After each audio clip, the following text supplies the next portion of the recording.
Mais pourrons-nous alors les surmonter? Ou laisserons-nous abattre par les défis? Le tout dépendra alors de ta position et de ton engagement et ta détermination. Amen. De la décision que tu prendras face aux défis. Il y a des gens qui baissent les bras en face des défis. Il y a ceux qui affrontent les défis et les surmontent. Et quand je reviens à David, cet homme que j'aime beaucoup, après avoir défié le lion, l'ours, il va se retrouver en face maintenant d'un plus grand défi. Goliath. Goliath. Et la Bible déclare Goliath alors effrayait alors toute l'armée d'Israël. Et personne n'osait même encore s'avancer parce qu'il a lancé un défi. Il a lancé quoi? Un défi. Il dit, choisissez parmi vous un Israélite, qu'il s'élève et qu'il vienne combattre contre moi.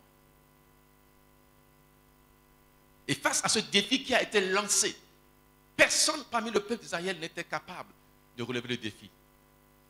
Pendant 40 jours, il défiait Israël et toute son armée. Quand il s'élève, les autres reculent. Je dis à quelqu'un, à part de ce jour, tu ne reculeras plus devant les défis, mais tu vas avancer devant les défis et tu vas les affronter. Ce n'est pas ta force, ni pas ta puissance, mais au nom de l'Éternel, les grandes montagnes devant toi maintenant vont s'écrouler au nom de Jésus de Nazareth. Il reculait. Et c'est juste en ce moment-là que Dieu va amener David à aller maintenant vers ses frères, commissionné, mandaté par son père, pour s'enquérir de la position de ses frères, de leur apporter aussi quelques ressources. Et quand il arriva, il verra l'homme qui défie l'armée d'Israël. Il dit qu'il défie l'armée du Dieu vivant. Qui est cet homme? Il a regardé. Vous le voyez comme un géant, mais moi je le vois comme un incirconcis. Et cet incirconcis, je vais le terrasser. Je vais relever le défi. Je prie ce matin que Dieu puisse susciter parmi ce peuple des hommes et des femmes qui vont relever les plus grands défis de la société, les plus grands défis de leur vie au nom de Jésus de Nazareth. Amen.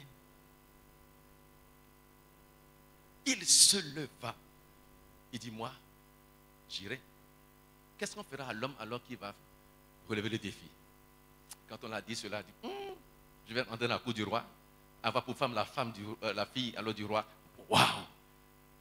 Il dit, ça m'intéresse. On dit, mais tu es un jeune homme, tu es petit, tu ne peux pas. Celui-là, c'est un homme de guerre. Oui, vous me voyez en apparence.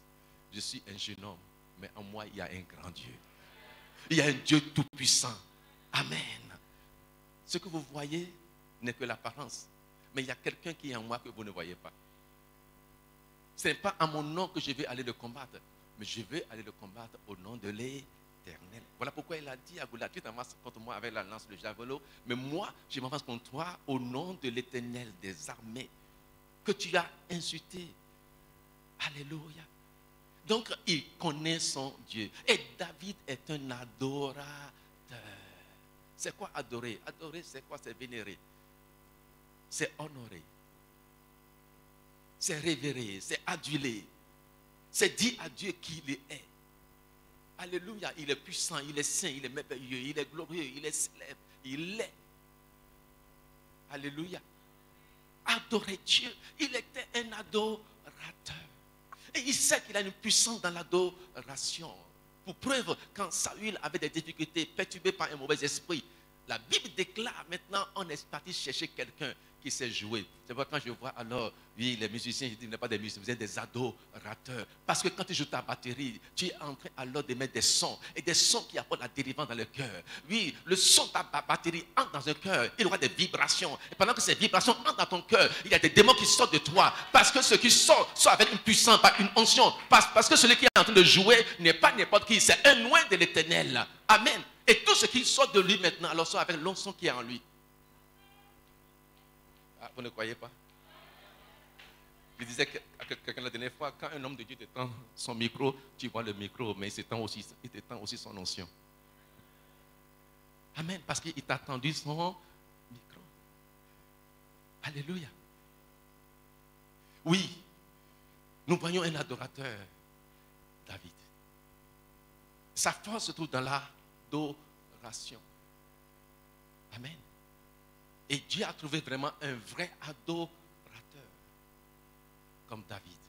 Et dans l'adoration, il était équipé. Dans l'adoration, il reçoit les révélations. Pendant qu'il adore, Dieu le visite. Dieu se manifeste à lui. Et il faudrait que nous puissions être alors de vrais adorateurs. Amen. Devant Dieu. Amen. Et quand je parle de l'adoration, je ne parle pas seulement de chanter. Alléluia. Chanter fait partie de l'adoration. Danser dans la présence de Dieu, c'est aussi adorer Dieu. Oui. Danser dans sa présence, c'est adorer Dieu. Prier, c'est adorer Dieu. S'humilier, s'incliner. Parce que la Bible déclare que alors Dieu est dans sa parole. Amen. Et quand tu es là, tu pries, tu fléchis les genoux, tu t'humilies devant Dieu, tu parles à ce Dieu créateur. Amen. Et tu es en train d'adorer Dieu en priant. En méditant, tu es en train d'adorer Dieu. Parce que Dieu est dans sa parole. Et sa parole est Dieu. Et quand tu lis la parole, tu es en train de contempler Dieu dans sa parole. Et tu es en train d'adorer Dieu. Amen. Et donc, ne voyez pas l'adoration comme seulement chanter. Non. Laisse-moi te dire que le silence devant Dieu est aussi une forme d'adoration. Marie était assise dans la présence alors du maître. Elle ne disait rien. Pendant que Marthe courait à gauche, à droite pour beaucoup de choses. Il va dire non, ce que tu ne sais pas, Marthe, tu t'agites, tu t'inquiètes beaucoup de choses. Mais une chose est importante, indispensable. Et ta sœur Marie a choisi la bonne part qui ne lui sera point ôtée. Et c'est quoi la bonne part? Assieds-toi dans ma présence, dans le silence. Sois en train de me contempler. Amen. Et pendant que je suis en train de me contempler, je vais me révéler à toi. Je vais me déteindre en toi. Amen. Je viendrai envahir ta vie, envahir ton âme, alors de ma présence. Amen. Et ce qui est en moi pénétrera en toi. Est-ce que dans ces temps, alors où il y a des défis qui sèment la panique, nous pouvons garder le silence devant Dieu? Amen. Dans le calme et la confiance sera votre force. Dans la tranquillité, le repos sera votre salut. Je crois que c'est Isaïe 30, verset 15, si j'ai bonne mémoire. Amen. Dans la tranquillité et le repos, le salut viendra. La révélation viendra. Et comment relever le défi te parviendra. Tu comprendras ce qu'il faut faire. Amen. Donc David n'est pas parti vaincre alors vraiment Goliath qui défie toute l'armée d'Israël comme cela. Il a eu d'abord la révélation avant. Jamais dit comment je le sais. Je dis je le sais. Parce que alors, qui lui a dit d'aller chercher Saint-Pierre? Alléluia. Parce que le roi lui a donné toute l'armée qu'il faut, l'équipement qu'il faut pour aller combattre. Il dit non, je ne me sens pas dans cela. Parce que mon Dieu, pendant que je l'adorais, m'a donné la révélation de ce qu'il faut pour battre alors ou vaincre ce Goliath. Ce n'est pas alors la lance, ce n'est pas le javelot, ce n'est pas les armes sophistiquées que tu as, juste une pierre et ma fronde, et cet homme sera atteint. Alléluia. Je dis à quelqu'un, comme Gédéon, il te dit, va avec la force que tu as. Va avec la force que tu as. Ne cherche pas alors les choses sophistiquées pour vaincre alors vraiment les géants. Ne cherche pas les choses compliquées pour relever les grands défis. Non, dans la simplicité totale, Dieu va se révéler à toi. De petites choses, Dieu va te donner maintenant pour relever les grands défis. Comment est-ce que alors dans cette génération, pendant que les hommes courent alors vers des choses sophistiquées, compliquées, nouvelles, amen, il y a alors un petit une petite chloroquine alors que les gens négligent qui a commencé par sauver les vies. Amen. Et qui a relevé le défi de Covid-19. Et si alors il n'y a pas eu de mort en cascade en Afrique, comme cela a été prédit, c'est parce qu'il y a eu quelque chose.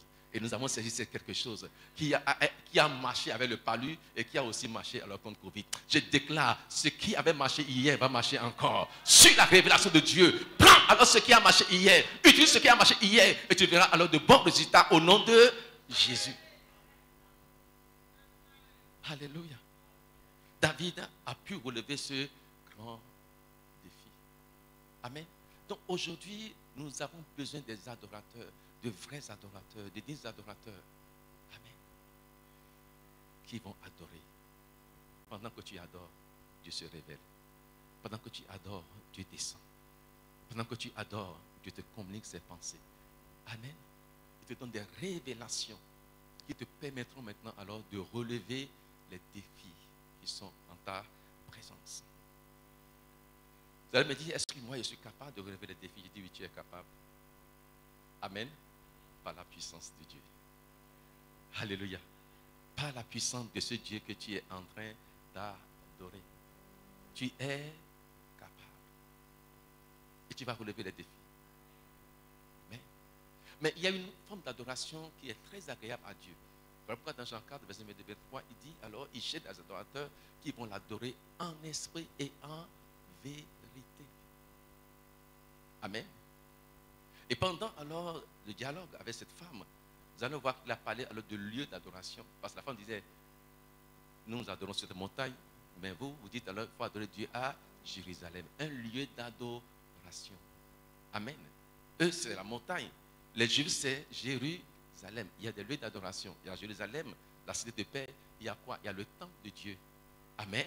Qui est un lieu d'adoration. Le lieu où Dieu se manifeste. Amen. Dieu est partout, agit partout, mais il y a des endroits privilégiés où Dieu se manifeste plus. Parce que c'est des endroits qui ont été dédiés à Dieu.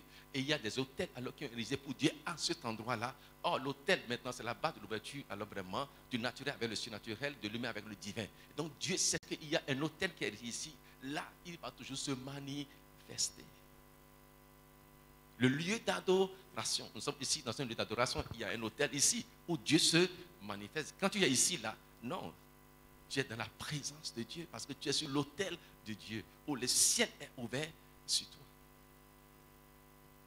Deuxièmement, alors il parle maintenant de l'heure. Jésus a dit l'heure vient. Donc il a une heure aussi d'adoration. Tu ne rateras pas ton heure d'adoration. L'heure propice, l'heure réservée pour que tu puisses l'adorer. C'est vrai pourquoi nous devons avoir des temps alors que nous avons réservé pour aller adorer Dieu. Quand je vois les musulmans, ils prient alors 5 fois par jour. Ils ont des heures. Amen. Et je les loue parce qu'ils sont fidèles. Alors les chrétiens, même quand on invite alors à venir, si tu n'es pas en retard, c'est que non, tu n'as pas le temps. Amen. Pendant que d'autres, que nous considérons comme des religieux, amen, qui n'ont pas le vrai Dieu, qui n'ont pas la vraie chose, qui n'ont pas le Saint-Esprit, ils adorent leur Dieu de manière assidue, amen, diligente. Et nous, enfants de Dieu, qu'est-ce que nous faisons? Nous nous amusons. Revenons à l'adoration. Amen. Parce que Dieu cherche des adorateurs qui vont l'adorer en esprit et en vérité. Amen. Dans le lieu consacré à l'adoration, à l'heure de l'adoration. Amen.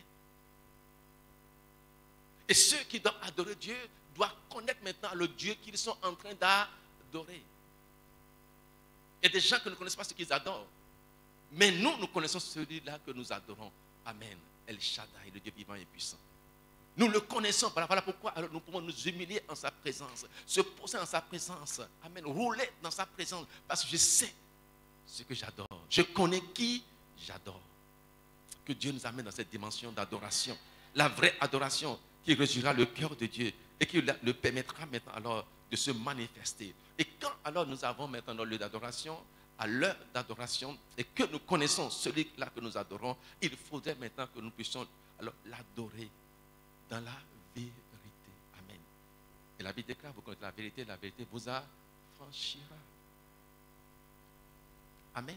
Vous connaîtrez la vérité et la vérité vous affranchira.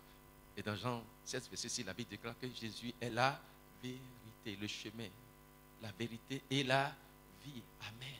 Donc celui-là qui n'a pas eu alors la vérité en lui ne pourra pas l'adorer en vérité. Autrement dit, celui qui n'a pas Christ en lui, amen, ne pourra pas l'adorer en vérité. Parce qu'il n'a pas la vie de Dieu en lui. Amen. Et si nous l'adorons réellement, en vérité, amen, parce qu'ils sont les cœurs et les reins, il sait qui est en sa présence. Alléluia. Quatrièmement, il parle maintenant l'adorer en esprit. Ce n'est pas la chair qui adore, mais c'est l'esprit qui adore. Ma chair ne sait de rien. Amen. C'est la poussière qui est autour de la poussière. Il y a des gens alors qui sont tellement, excusez-moi, bon, je n'ai pas dit le mot. Amen. Ils aiment tellement leur chair qu'on dit, mais incline dans la présence de Dieu. Ah non, d'abord mon vêtement, je vais me salir. Quand je vois le mot tout à l'heure qui s'inclinait, amen, se mettait à genoux face contre terre, je dis oui, voilà un adorateur.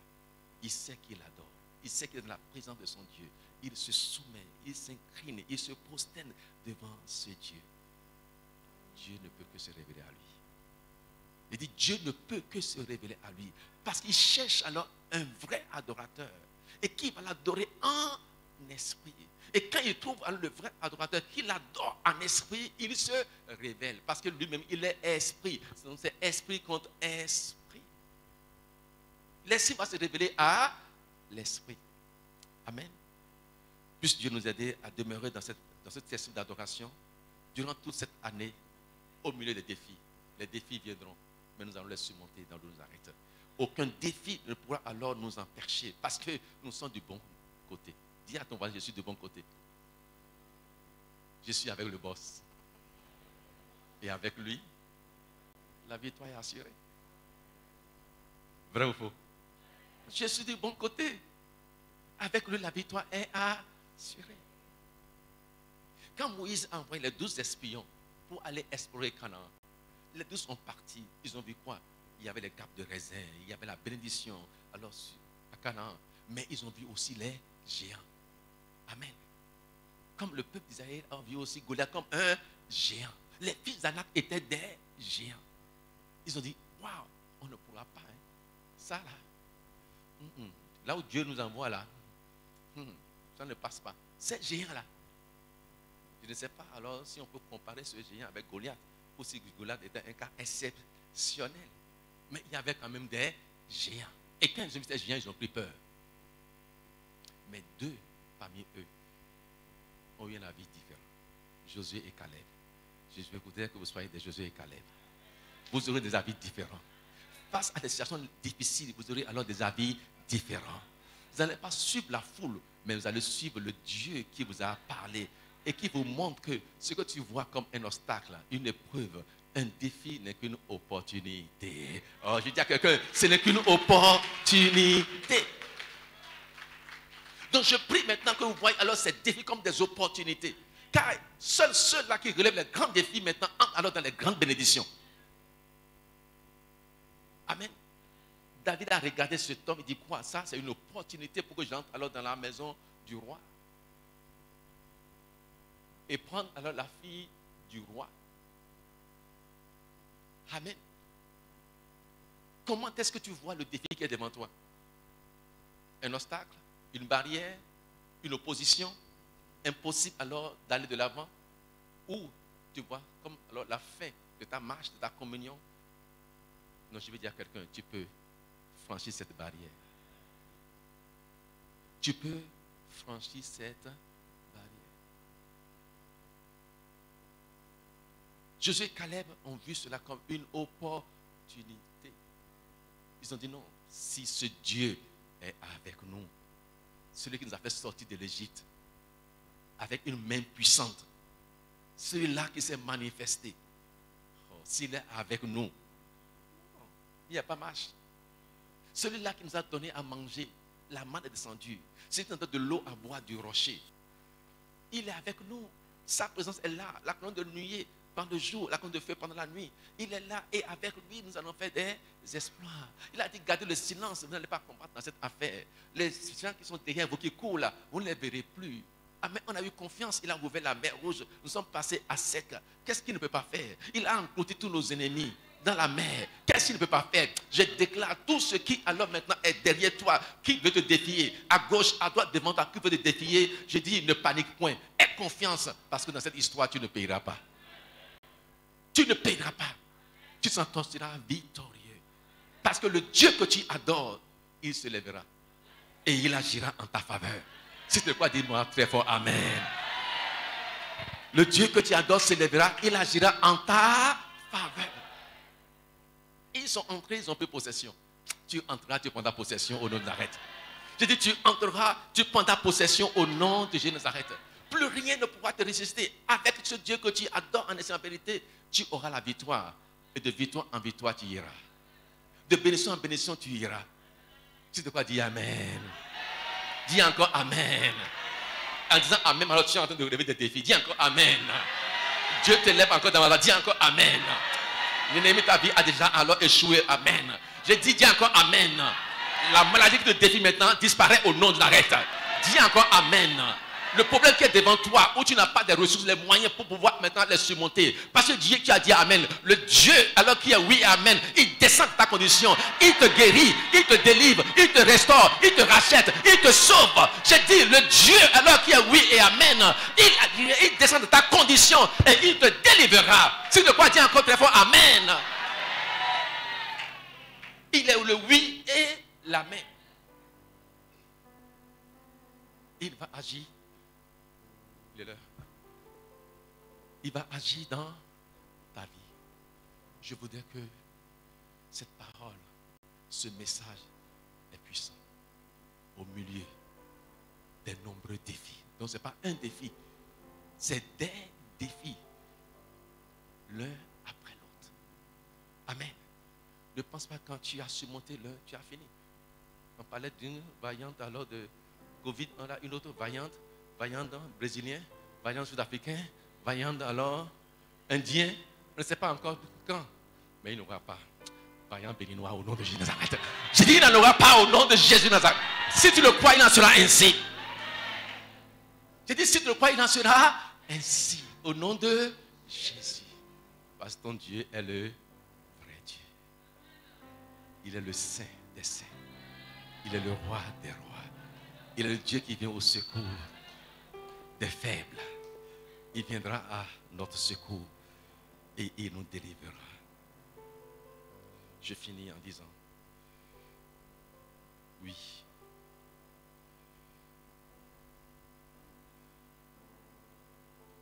j'ai vécu Covid-19. Je fais partie de la première vague des gens qui ont été confinés. Les 2 semaines que j'ai passées dans l'hôtel enfermé, pour ne pas dire m'ont traumatisé. Parce que je n'ai jamais vécu une expérience pareille. Quand je me rappelle, j'ai passé une journée sans manger. Non pas qu'il n'y avait pas à manger, il y avait à manger. Mais ceux qui devaient apporter la nourriture avaient tellement peur des infectés qui sont arrivés. Donc ils déposaient la nourriture devant ma porte, sans même toquer à la porte pour dire qu'il y a à manger. Donc j'ai passé toute la journée sans manger. Et le soir, j'ai dit, mais nous sommes enfermés, il n'y a pas à manger. Il dit, mais vous n'avez pas mangé comment? J'ai dit, vous ne m'avez rien donné. Votre nourriture est à la porte. J'ai dit, mais la nourriture est à la porte, mais toquez au moins à la porte pour signaler. Et le lendemain, on a toqué. Quand j'ai ouvert, quand j'ai vu la personne détalée,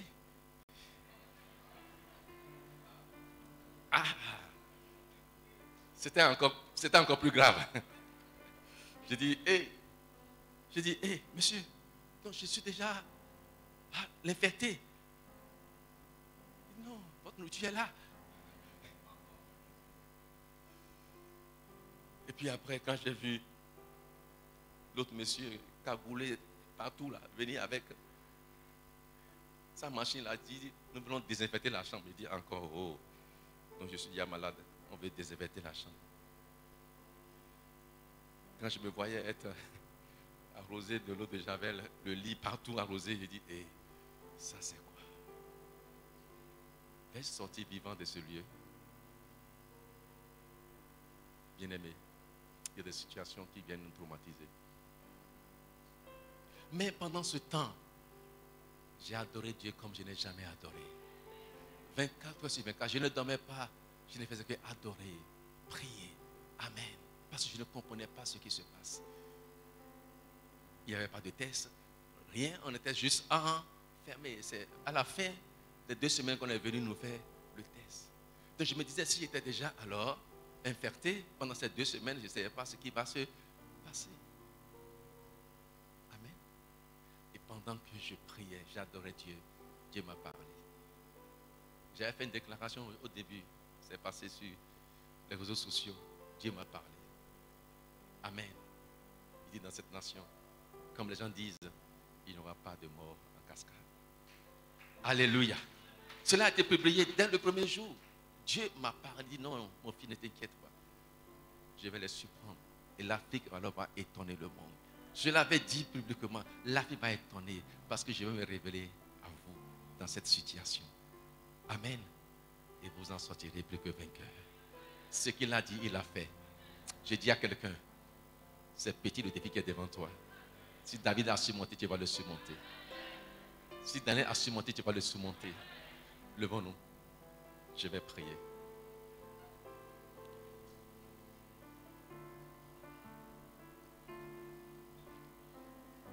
Tu vas juste ouvrir tes mains. Pourquoi je dis d'ouvrir tes mains? C'est dire à Dieu, je suis incapable. Pas ma propre force, je ne peux pas. Je cherche le secours d'en haut.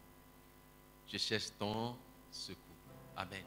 Viens en aide à mes faiblesses et aide-moi à surmonter ces défis, à vaincre ces défis.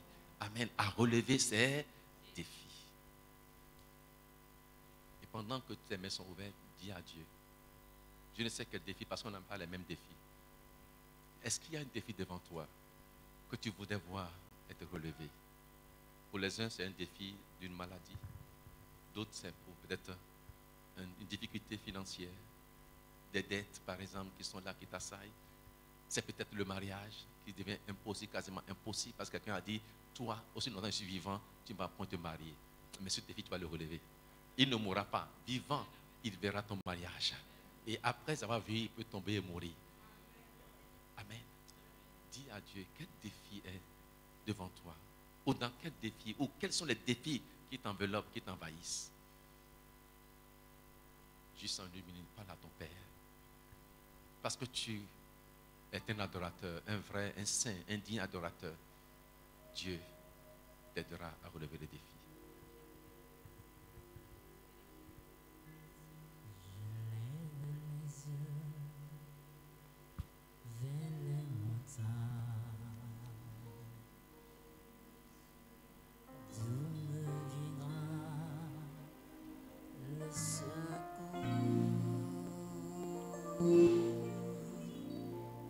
Le secours me vient de l'Éternel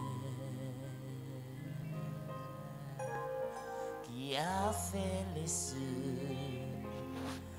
et la terre.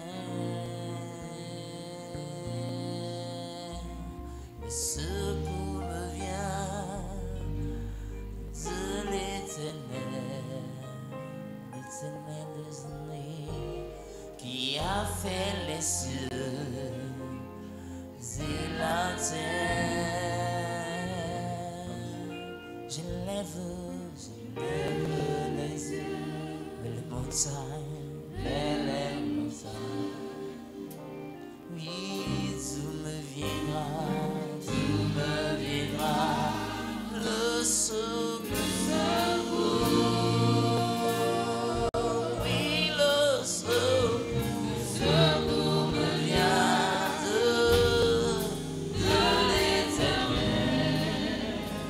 L'éternel des armées qui a fait les cieux, le puissant de Jacob.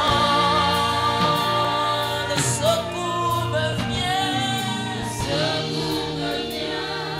oui, de l'Éternel qui a fait les cieux.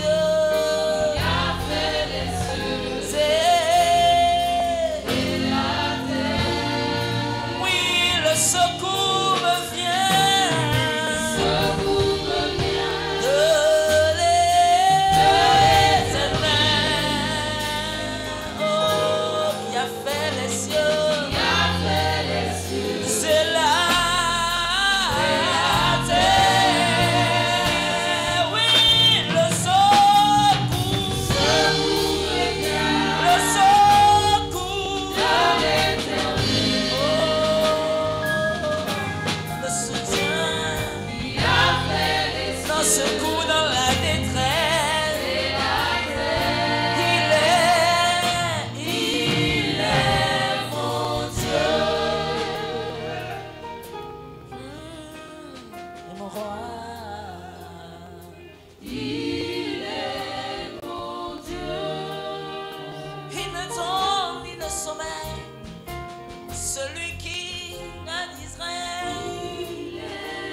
Alléluia.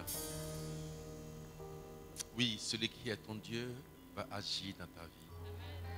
Celui qui est le roi d'Israël va agir dans ta vie. Mon fils, je vois une vague maintenant divine qui descend sur toi. Il y a un flux d'onction qui descend sur ta vie. Ce jour, cette heure précise est une heure de visitation divine. Une fraîche onction coule sur toi maintenant. Il m'échappe de te dire, il t'amène maintenant dans une autre dimension. Une autre dimension dans le règne de l'adoration, de l'intimité avec lui. Il me dit, de toi maintenant coulera un flux d'onction, de bénédiction. De toi sortira des adorateurs, de vrais adorateurs. L'Éternel t'équipe maintenant. Ziki lama sotokori lebe, ilama santaka, zotokori lebe, ilama sototo, rilebe kerebe sitiki lama sototo, oi ababalaba, oi lebe sitiki lama se. Père, je te bénis pour ce que tu fais dans la vie de ton serviteur. Cette grâce descend sur lui maintenant.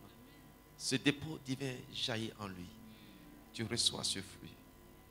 Tu reçois cette grâce. Yes. Yes. Yes. Ça coule maintenant dans ta vie. Et tu deviens une source de grande bénédiction. À partir de ce jour, ta vie ne sera plus la même. Dans le nom de Jésus-Christ. À l'instant, je sens une chaleur dans tes pieds. Et le Seigneur m'a dit, c'est le signe.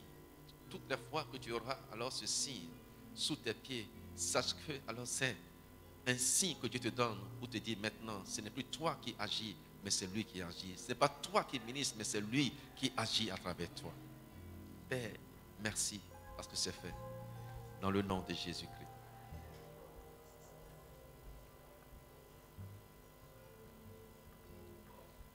Holy Spirit, ton peuple est devant toi, environné des défis, se disant, mais qui nous aidera à relever ce défi? Mais ce peuple a découvert qu'il n'y a que toi, le Dieu souverain, le Dieu fidèle. Voilà pourquoi ils sont venus t'adorer,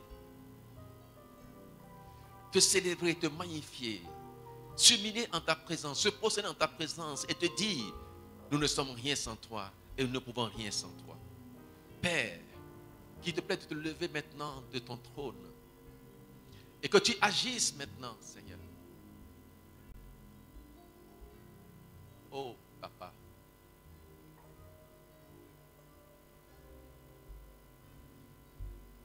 Quand Daniel a défié l'édit du roi, d'aucuns pouvaient penser qu'il allait périr, déchiré par les lions.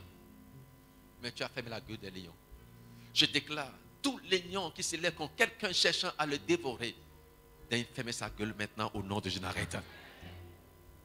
Toute fournaise ardente, surchauffée, autour de quelqu'un, cherchant alors à consommer ses affaires, son foyer, ses projets, l'œuvre de ses mains, je déclare au nom de Jésus que ce feu soit éteint par toi au nom de Jésus. Tout obstacle, Seigneur, qui se trouve derrière quelqu'un, il ne sait comment faire. Les 3 femmes qui sont allées alors à la tombe, on disait ceci, qui nous roulera alors cette pierre lourde et puissante qui est positionnée sur la tombe de Jésus-Christ?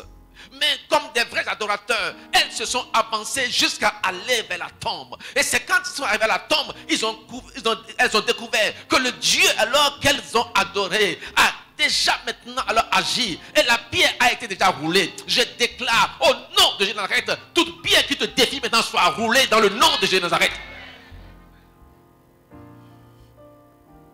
Il a dit, qui es-tu grande montagne? Devant Josué, tu seras aplani. Je déclare toutes les montagnes qui sont devant toi, de résistance, sois maintenant aplani par le Dieu que tu as adoré au nom de Nazareth.